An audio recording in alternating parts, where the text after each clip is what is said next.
فرمایا کہ جو بندہ 2 تسبیح روزانہ سورت قل ہو اللہ کی پڑھے گا، سب سے پہلا فائدہ ہے اللہ پاک 300 دروازے غضب کے اس سے بند کر دیں گے، قہر کے، دشمنی کے، انتقام کے، شر کے، دشمن کے۔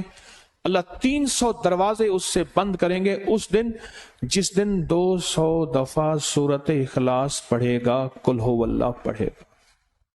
آپ چلتے پھرتے پڑھ لیں، حتیٰ کہ وضو نہیں ہے زبان پاک کے پڑھ سکتے ہیں۔ اس کے 9 فائدے بتا رہا ہوں، غور سے سنیے گا۔ 2 تسبیح سورت قل ہو اللہ کی۔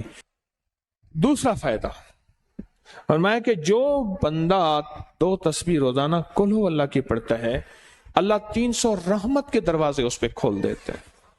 تیسرا فائدہ غور سے سننا، 300 رزق کے دروازے کھول کے اللہ اسے غیب سے رزق عطا فرمائے، 300 رزق کے دروازے کھول۔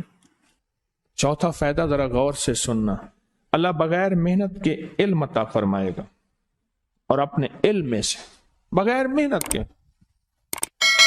لدنی علم، وحبی علم، وحبی غیبی علم، لدنی وحبی علم، کس کے؟ بغیر محنت کے اللہ علم عطا فرمائے گا اپنے علم میں سے، اور اللہ علم عطا فرمائے گا اپنی علم میں سے، اللہ سمجھ عطا فرمائے گا اپنی سمجھ میں سے۔ اور 5واں فائدہ 66 قرآن پاک ختم کرنے کا ثواب ملے گا۔ 66 کتنا؟ جو 2 تسبیحاں سورت قل ہو اللہ پڑھے گا، 66 قرآن پاک ختم کرنے کا ثواب ملے گا اسے۔ اور اس کا 6واں فائدہ ہے 50 سال کے گناہ معاف ہو جائیں گے۔ اور اس کا 7واں فائدہ، اللہ جنت میں 20 محل عطا فرمائیں گے، 20 بنگلے، 20 محل۔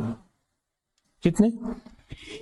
20 محل، اور ہر محل میں یاقوت، مرجان، زمرد، عقیق، اور ہر بنگلے کے محل کے 70,000 دروازے ہوں گے، اور اس میں 70,000 نعمتیں ہوں گے، اور اس میں 70,000 دسترخوان ہوں گے، اور یہ اس شخص کے لیے ہوگا جو صرف 2 تسبیح سورت قل ہو اللہ پڑھے گا۔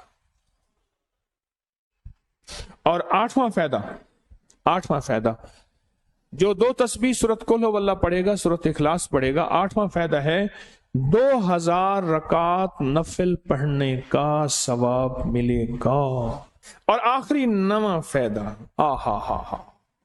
آخری فائدے میں تو میں نے مزہ آ گیا، آخری فائدہ کمال فائدہ۔ لحد میں جو مشکل کشا آ گیا، لحد میں جو مشکل، مجھے مرنے کا بھی مزہ آ گیا، سرانے جو بیٹھے تھے میری سرکار، نکیرین کو بھی حیا آ گیا۔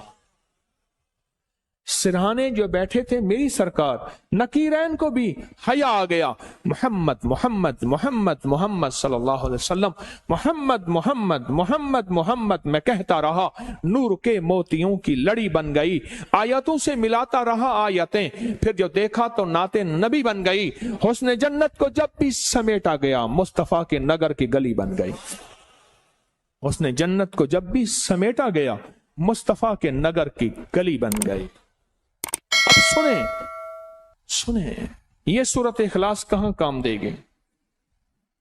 یہ قبر میں، یہ زندگی میں، فرمایا کب ایک حسین آدمی ہوگا، قبر میں ساتھی بن جائے گا، اس کو نکیرین کے سوالوں کے جواب دے گا، اور یہ بندہ ٹھاٹ سے ہوگا۔ جب سانس کچھ بحال ہوگا، سانس میں سانس آئے گا، پوچھے گا تو کون ہے؟ کہ یاد نہیں ہے، میں وہ قرآن ہوں جو تو پڑھتا تھا، تو مجھے نہیں بھولا، میں تجھے نہیں بھولا۔ اب سنیں 9واں اور آخری فائدہ جو اس کا بتا رہا ہوں، بہت فائدے ہیں، میں نے اس کے 9 فائدے بتائے ہیں۔ میں جب مرے گا اس کے جنازے میں 1,10,000 فرشتے شامل ہوں گے۔